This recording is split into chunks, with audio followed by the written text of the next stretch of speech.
Hey guys, Dr. Ben here, F8 Well Centers. Let's talk about your questions. Let's talk about your health, your family's health, friends' health, anything that's going on in your life or someone you know. Bring those questions here. We're going to talk about it. I'll give you ideas of what to do, how to take some massive action to get your health back. So welcome. Love having everybody on. As you jump on, pop down below. Even if you don't have a question, pop down below. Let me know where you are watching from. We love to get questions. We get this on TikTok, we get these on Facebook, we get these all over the place, and it is just so great because there's so many people out there just like you that are trying to get answers. Their health is not where it's supposed to be. I was thinking about this the other day, and again, pop down any questions below, but I'm just going to ramble for a few minutes here. I was thinking about this the other day, and it sounds like I'm over exaggerating, like I'm being a little bit extreme here, but I truly believe this, that we are in a fight for the human race and the existence of the human race. And this is not an exaggeration. When you look at over the last 50 years, the sperm count and testosterone rates in men have gone down 50%. It averages 1% per year lower sperm count, meaning we have less likelihood of reproducing.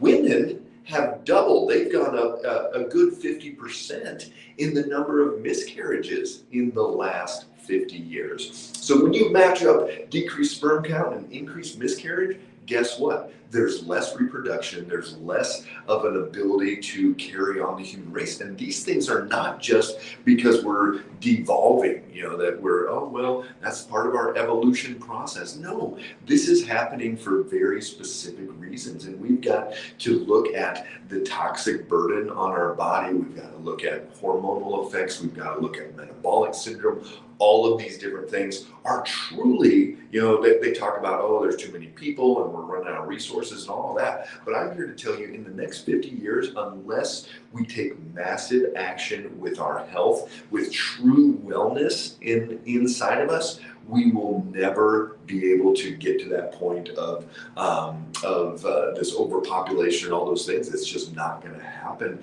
We have to get our health back, be able to take care of our resources, all those things another way. So anyways, pop those questions down below. People have been asking a lot about that. Why is testosterone low? And this is one of the things that we're going to look at, is that for men, it's usually metabolic syndrome. It's usually that, and I always say it's a matter of proportion. Low testosterone is proportional to how bad somebody's metabolic state is, a guy, and how much stress a female is feeling on her body. And so what we look at is metabolic syndrome, metabolic state, insulin resistance. All of these things are going to drive a guy's testosterone to spill over into estrogen. So again, pop some questions down below. I'm not seeing those yet. Brittany, are you seeing any questions? I'm not sure. Oh, there we go. Great, thank you. When is your next webinar? How do we register for that? Yeah, absolutely. So those of you that saw our last webinar last month on thyroid, we've had some questions on when our next one's coming out, and it is actually going to be next Thursday, so a week from today, and that's 6 p.m. Or 6:15. You can put whatever number that is on there, but Mountain Standard Time, and that is going to be over long COVID. I've talked a little bit about this, but this is the first time I'm going to go in depth, giving as much as we possibly can as far as just how many people are dealing with long COVID symptoms.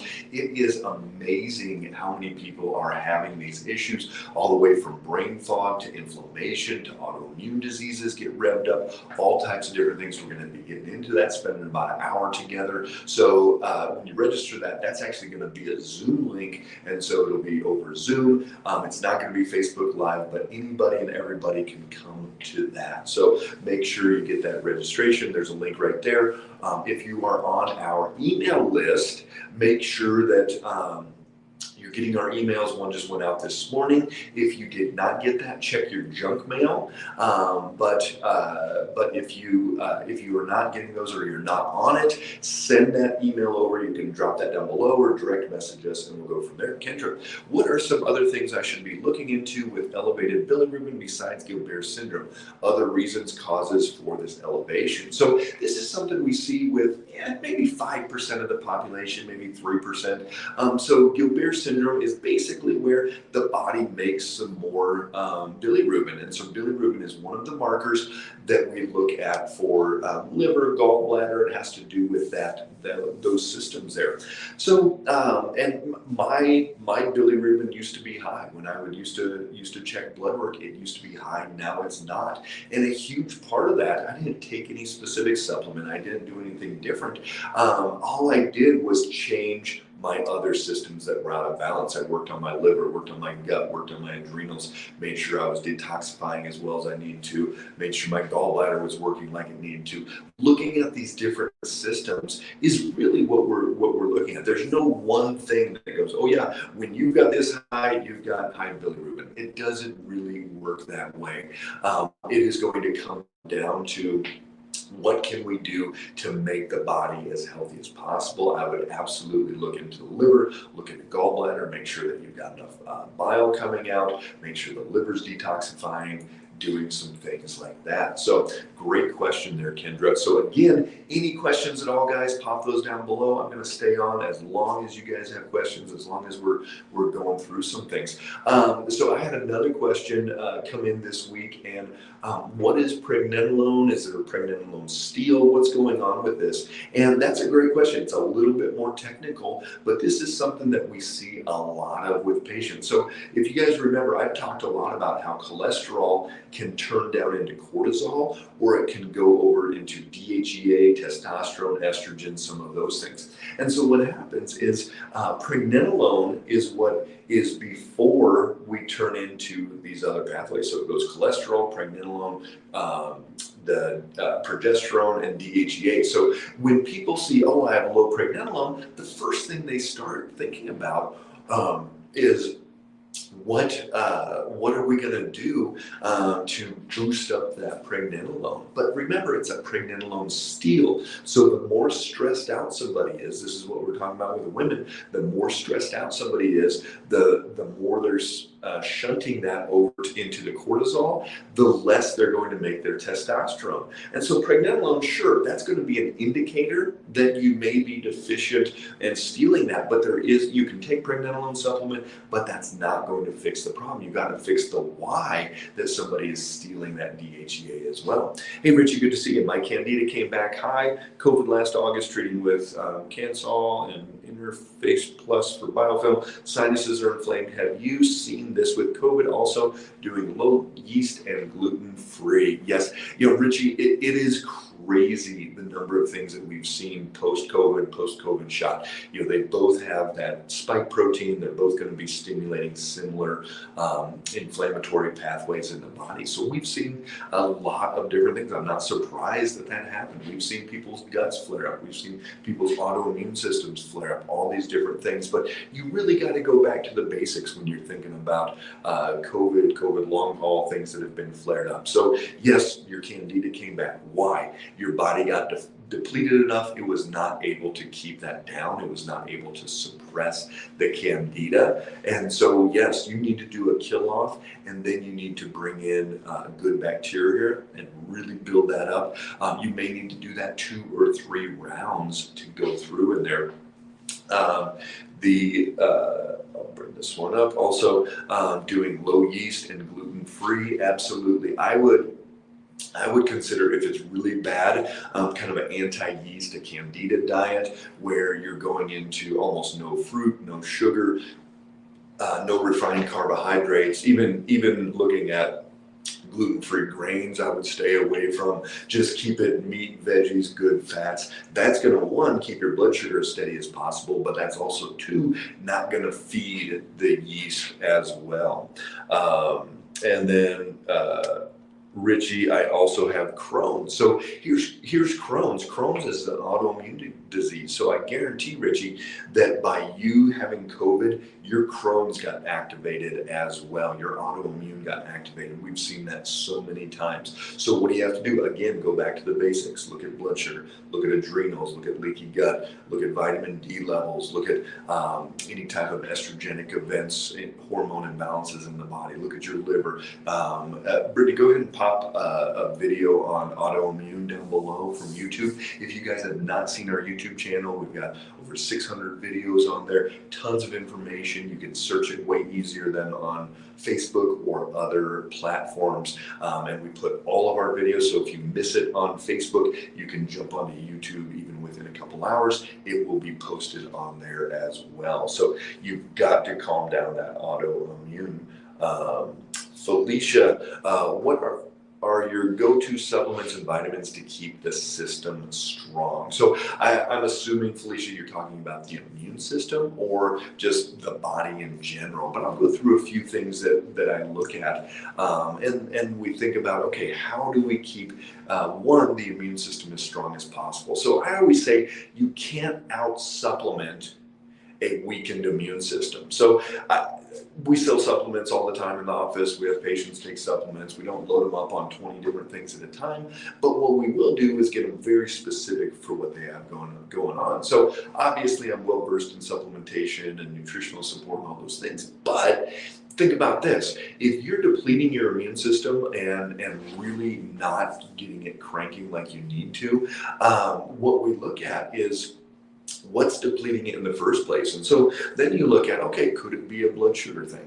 If your blood sugar is swinging too high, every time that blood sugar spikes up, the immune system gets depleted for at least 4, if not 18 hours. So you're suppressing that immune system that way. We know that every time it crashes down, the adrenals are stimulated, cortisol goes out, that suppresses the immune system. We know that poor quality sleep is going to suppress the immune system. We know a major stressful event, fighting with a spouse, having to give a big presentation, things like that are going to suppress your immune system. So all of these things we know is that we've got to go deep into getting that body built up as much as possible. Supplements are going to be obviously vitamin D. You want to be between 60 and 80. If your vitamin D is less than 80, if you have autoimmune, that could be a problem as well. So if you have autoimmune, you want to be closer even to 80. Hey Sherry, good to see you. So vitamin D, crucial. Every single day you need to keep that vitamin D up into that 60 to 80 range.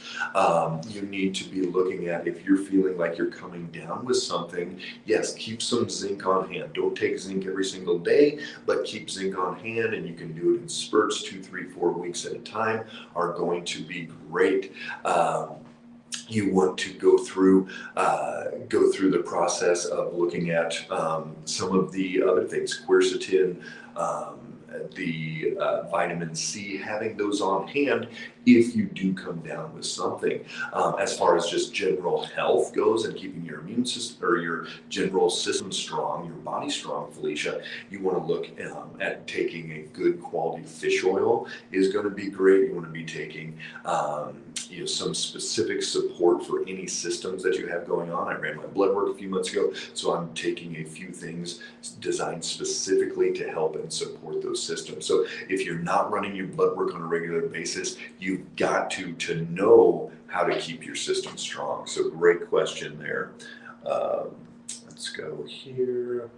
And Marla on YouTube, good to see you. Any plans to share patient testimonials soon? Yes, absolutely. And Brittany, you can throw your notes on your schedule. Let us know which day we put those up. But we have our doctors talk about case studies that they see. We have it's a little bit harder with HIPAA regulations and some things to be able to get recordings, and some patients just don't feel comfortable being on social media. But but we've got you can post, Brittany, some of those Google reviews that we've had recently, and put some of those up there as well. But we love to do pre and posts. We're going to be doing more of the blood work. When we get a blood work, somebody goes from 7.2 A1C down to 5.6. They're not even pre-diabetic anymore, let alone diabetic. We've got tons and tons of those, so we will be getting more of those. Thanks, Marla.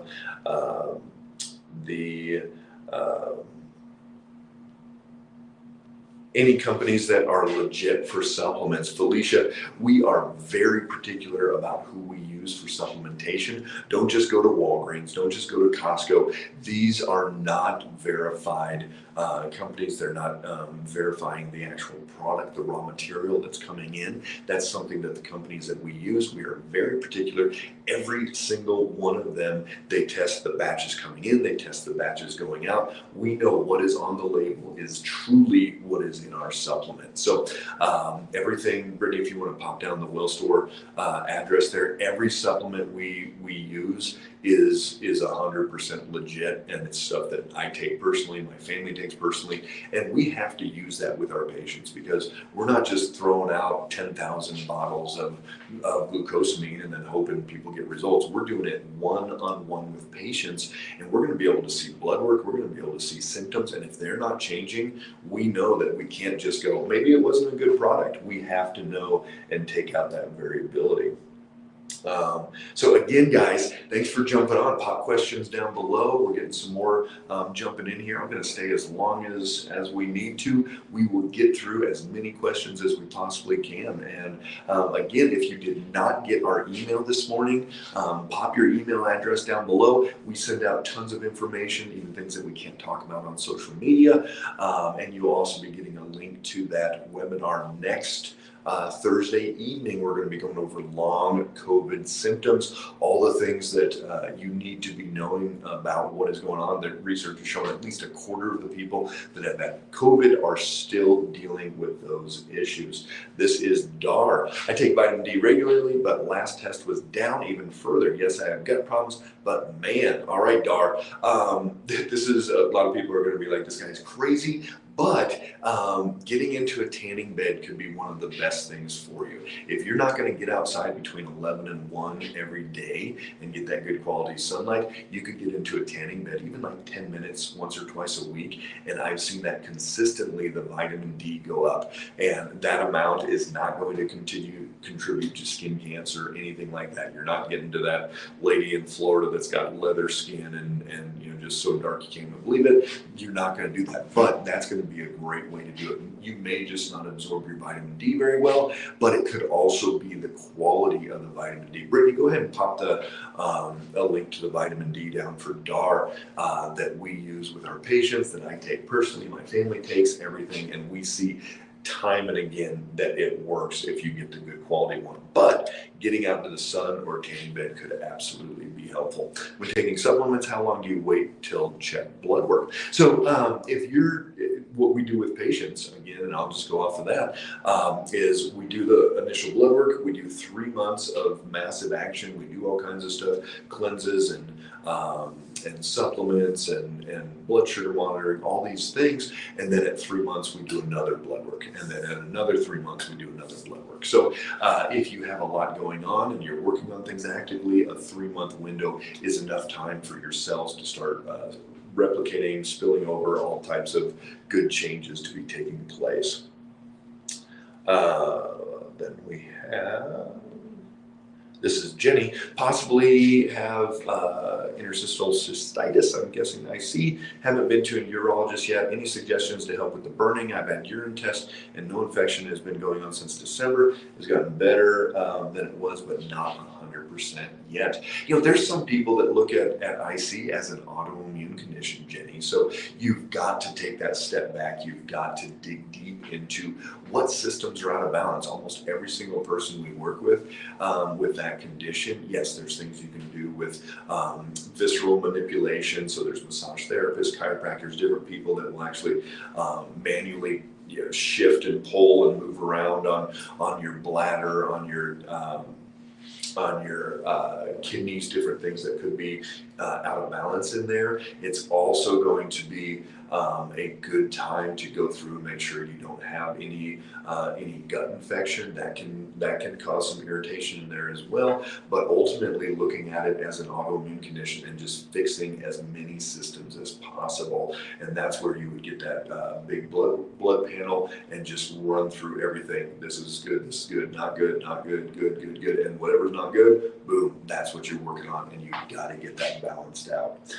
So besides some manual work, that's the big one. Patricia, watching from Montana. I'm going to be in Montana in a couple of weeks. We're going up to Great Falls. I'm going to go fishing with my soon-to-be 18-year-old and my dad. We're going to be out in Missouri and all kinds of fun stuff. So, yeah, thank you. And Angela, awesome. And Felicia, will get you on that email list. Make sure you're getting those. If you are not, let us know. Wow, we've got a bunch to get through. Good job, guys. How do remote patients find a lab to get their blood taken? Can you go to a local clinic, or can you have a local nurse just do it? Yeah, Alicia, absolutely. Either way. So depends where you are. Some people, they're like, holy cow, every lab I call in town is like snotty about it and like, ooh, we won't draw your blood. But then they just look up the easiest is to look up a remote phlebotomist or a traveling phlebotomist in your area, or if you live in a smaller town or a place where you know a nurse or anything like that, especially if you have a nurse friend, just have them come and draw. It's got the tubes. All you need is just a centrifuge to be able to spin it down. So if they can spin it down and you know anybody to do that, or a local lab or a local hospital, you just have to call around to a couple. Depending if you're in a bigger city, we have resources where all around the country we've got people that are registered that are set up to help our patients do that. So no matter where you are, we can get it done. Not a big deal there. And Marla, who installs the glucose monitors that you issue? You do. So the continuous glucose monitor goes on back of your arm, on your abdomen, and you do it super simple. You just go push the button and the sensor's on there. So super easy. Continuous glucose monitoring is, I say, we could reverse or prevent 90% of chronic health conditions if everybody would wear a CGM. It would cost $1 billion or something like that, but look at how much money we've thrown around and wasted in the last couple of years, with, we're going to send everybody a home test, and they spent billions of dollars on that, and most people never even got them and never used them. It was an absolute waste. If we would have sent out continuous glucose monitors to every single person instead of that, you can't hide from it. Once you see what is going on, you can't hide from it, and it's there every 5 minutes. Another marker, another marker, another marker. And if you jump up 50, 60, 70 points, you know that was not a good food. And next time you look at it, it is very hard to go down that path. So for years, we used finger prick glucose monitoring. And I'm actually going to be having a 5-part masterclass in July. So look for about a month and a half out. We'll start getting some information on that. Super depth, as in-depth as I go in with our patients. I mean, it's just as much as we possibly can, and an opportunity even to get a glucose monitor, get my book, a lot of different things. We're going to just throw as much as we possibly can in there. For years, we did that finger prick. Now, with patients, we give the finger prick just as they're getting going, and to test in case the sensor's not working, anything like that. But then we get that continuous glucose monitor. It's drop shipped straight from the pharmacy. It's prescription only, so you have to either have diabetes and go through your doctor, or go through someone like us that we're able to get that prescription over to you. And so once you see that, you can't hide from it. Just like my book says, blood sugar doesn't lie. It does not lie. If you see it go spike up, if you see a drop, anything out of balance, you know there's a problem there. So yep, adding you to the list. So again, we just got some more emails going on to the email list. If you guys are not on our email list, pop that down below. I had to go to a chewable vitamin D3 and K2 to get my vitamin D up. Jeannie, yeah, so for some people, you have to go to a liquid. If you're not getting the results, you've got to try a different type. Sharon, how to lower triglycerides. Super easy answer here. Triglycerides are different than cholesterol. Many times people will go on a statin, a cholesterol lowering medication, and triglycerides stay up. They don't go hand in hand that way. But what we do know is that 99% of the time triglycerides are going up because someone's glucose is going up, someone's metabolic syndrome is worse, they're insulin resistant, things like that. This is why we actually test blood work non-fasting, because I want to see what those triglycerides are throughout the day, even if you've eaten or whatever, and we'll see way bigger spikes throughout there. So how do you lower triglycerides? You get that continuous glucose monitor on, you stabilize your blood sugar in a 20-point range all day long. I guarantee you 100%, I'll bet the farm, money back, whatever it is, your triglycerides will go down. And you know what's funny? Same thing with blood pressure. The vast majority of people, probably 80% of the people, if you have high blood pressure and you get your blood sugar stabilized, your blood pressure is going to go down. Time and again, we've seen it over and over. Karen, how do you have payment plans? Absolutely. So we work with people of all different categories of income, and whether they're retired or an 18-year-old just out on their own, whatever it is, we want to be able to help as many people as possible. My mission is to change the face of healthcare. I want people to start in this F8 approach, this functional medicine model. Start here, and if it doesn't work, then you go down that path, and insurance will pay hundreds of thousands of dollars on scopes and scans and burning it out, cutting it out, medications, all these things. But start simple. Start with the groundwork, start with that basics, and then if we need to, we can go on from there. So my mission is to help as many people as possible that are dealing with chronic conditions, chronic ailments, anything at all that they are not thriving as much as they want to, and we will take those people by the hand, and no matter where you are financially, we're gonna bring you into the family.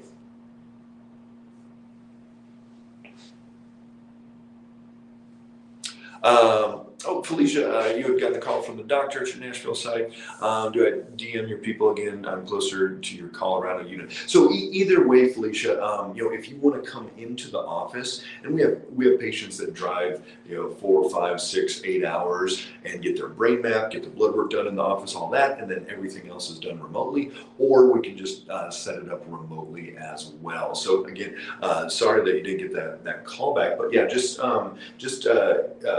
Brittany, can you DM Felicia there and get that squared away and see what is going to be best for her? That would be great. Thank you. Let's jump back down here. I think I missed a couple.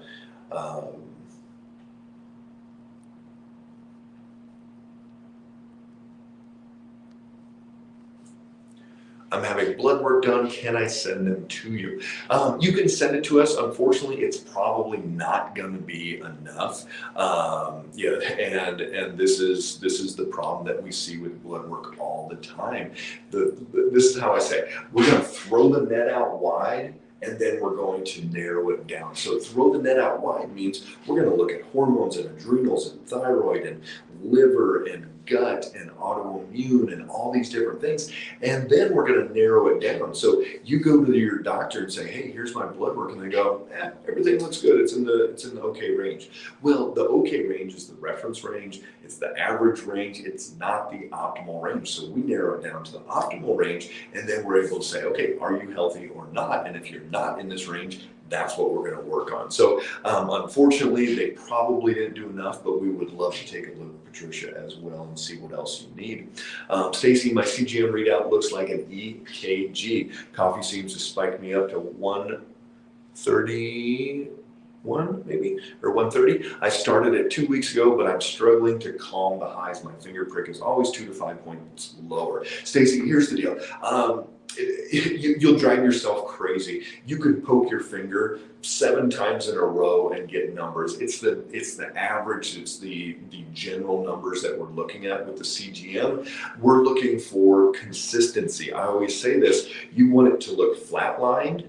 You want it to look like an EKG, but of somebody that's dead, not of somebody that's bloop, bloop, up and down, up and down, up and down. And it's taken me years to do that, but last month I had 30 days of my CGM on, and you turn that phone to the side like you can, and it just went boop, food. My breakfast, you couldn't even tell where I eat breakfast, lunch, anything through there. So you're going to get there. It takes time. Sometimes allergenic foods will cause that spike up. Sometimes we will see that where coffee can cause that spike. So what do? One, you take it out for now. But two, you find, here's what you got to do, Stacey. You find what works. Find 5 meals, 10 meals that work. And you're like, when I eat that chicken and broccoli and avocado, it stays steady. Okay, well, you're not going to do that every meal. That's boring. But then you try something else. I'm going to add in some spaghetti squash. See what happens. Does it go up? Does it not? And so you've got to find good first, and then you start finding out of balance. And so start there, Stacey.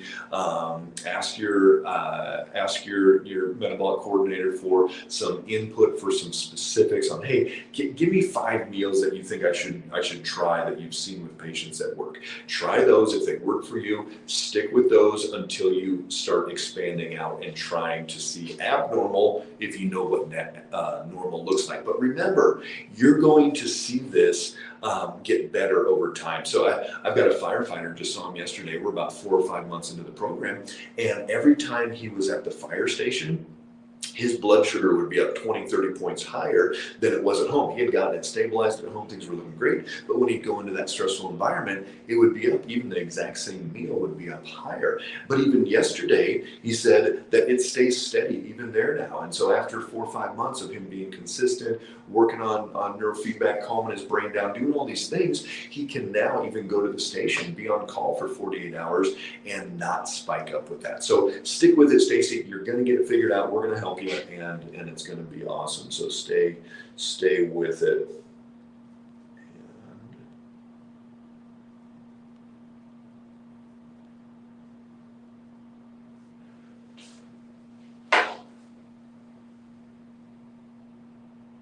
All right, Virginia. Hashimoto's thyroid levels are all within range, but I'm still struggling with a lot of fatigue. What could be some possible causes for this? So when we still have fatigue, even after somebody has worked on their thyroid, worked on their Hashimoto's, this is where a lot of people, I do the video sometimes when I'll say it's probably not your thyroid. So just because somebody's tired and they've had thyroid issues in the past does not mean they're tired because of thyroid. So some of the things that we're looking at, one, if it's been there for a while, you need to figure out, make sure that the house that you're living in or the business you're working in does not have mold. This is something we see a lot of times with people, especially if they've gone down that path of working through a lot of systems, is that there is some mold, whether that's a leak in the bathroom, there was damage in the basement, things like that need to be looked for and addressed. Some of the other things would be looking at the anemia markers. People, if they're tired, there's a very good chance they're anemic, but it may not just be iron anemia. It could be a B12 or folic acid anemia as well. The body needs oxygen and glucose to make energy, to make that ATP, and it kicks out carbon dioxide as a waste product. So look at your CO2 and see if that CO2 is low. If it's less than 20, you may not be producing enough mitochondrial support. And that's where even supplementation specifically for helping the mitochondria, like the energy support supplement that we use, can be very helpful as well. Let's go here. Stacy, thanks so much. It's only been 2 full weeks on the CGM, so I'll keep plugging along. Awesome. You know what, Stacy? Yeah, just stick with it. It's, it can be overwhelming. It's a lot of data, all that, but just stay consistent. After a month, 6 weeks, whatever, you're going to be like, oh my gosh, I know exactly what to do. Food doesn't even bother me anymore. I know what to eat and what not to. Hey Brenda, my Sjogren's causes dry mouth and eyes, but lately I've been waking up in the middle of the night with tingling arms that feel like they're asleep. Is that a possible side effect from Sjogren's? So here's the deal, Brenda. Well over half the people that have one autoimmune condition have multiple autoimmune conditions. So very likely, if you're not truly treating your body's overstimulation of that immune system, and they're just kind of trying to suppress the Sjogren's, or you're not doing a lot for the autoimmune, very good likelihood that you may have even developed a secondary or third or fourth autoimmune condition. So you've got to take a step back. Check out, Brittany put it in up above there, check out the autoimmune workshop. I've got lots of different ones. We're actually coming out probably in 2-3 weeks as well, with a full autoimmune webinar. That'll be an hour-long one, so look for that as well. But you've got to take a step back and just go in depth into each and every system that has that possibility of upregulating that immune system and attacking itself. So Sjogren's not much fun. Dry mouth, eyes. You're not going to die from Sjogren's, but there's a lot of other autoimmune conditions that are not much fun. So you've got to get this calmed down. If you're not getting the help that you need with your autoimmune, reach out and we could absolutely talk to you about that one. Elizabeth, I'm in my 70s. Congratulations. I feel fine until after I have a bowel movement. Then I get ill, queasy, crampy. Try and test for allergies at this time. Any thoughts? Thanks. So, one of the things would be that looking at the vagus nerve. And so the vagus nerve is going to be coming off the brainstem. It's cranial nerve number 10. And the vagus nerve goes and actually stimulates your digestive tract. And so if that vagus nerve is not being stimulated appropriately, one of the easy ways to do it is take a tongue depressor and check to see if you have a gag reflex or your toothbrush or whatever. But if you can get to the back third of the tongue and not react at all, that's a very good chance that your vagus nerve is not working like it's supposed to. So could be allergies, but I would definitely look into some vagal nerve tone stimulation, some different things. If you've got more questions on that, send us a DM, Elizabeth. Pat, I have a niece who has MS and she's only 26, and they tell her it's very advanced one because she is not responding to plasma exchanges and all other medication. Lesions seem to be aggressively increasing. Any suggestions? Absolutely, Pat. So I just saw a patient yesterday. It's been about 2 years because of COVID and a bunch of things. She didn't come in, but before that, right before in like 2019, 2020, we had gone through, she had MS. She was starting to get, anytime she got hot, she would lose vision, starting to get some major MS symptoms, and we were able to get her body to calm down, get it dialed in to where she was able to not have any more symptoms, not haven't had any new symptoms. Her MS is in remission. I've got another patient, she's 35, and she's a massage therapist up in Wyoming. And she was to the point where she was taking 4 hours of naps a day, and they cut way back on her massages, just could not function, and had quite a few lesions. We went through the process with her that we do at FA. And we're able to get her, she doesn't nap anymore. That was like in the first month she quit napping. She works 8-hour days now, massages all the time. She's down 40 pounds. She's feeling so much better. And best of all, she went and had another MRI recently. And the doctor's like, hey, that's cool. You've got like half the lesions you did before. So her body is getting rid of the lesions, which is pretty amazing. And so she's reversing her MS, which is awesome. So, Pat, have her, this is, especially if it's progressing very quickly, you've got to take massive action now. You can't just hope and pray that the medications, and because ultimately those are just trying to suppress that immune response. It's not fixing anything. And so that's what we've got to look at. How can we get this cranking without just suppressing, but get the body going? So have her reach out, and we'd love to talk to her about what's going on. And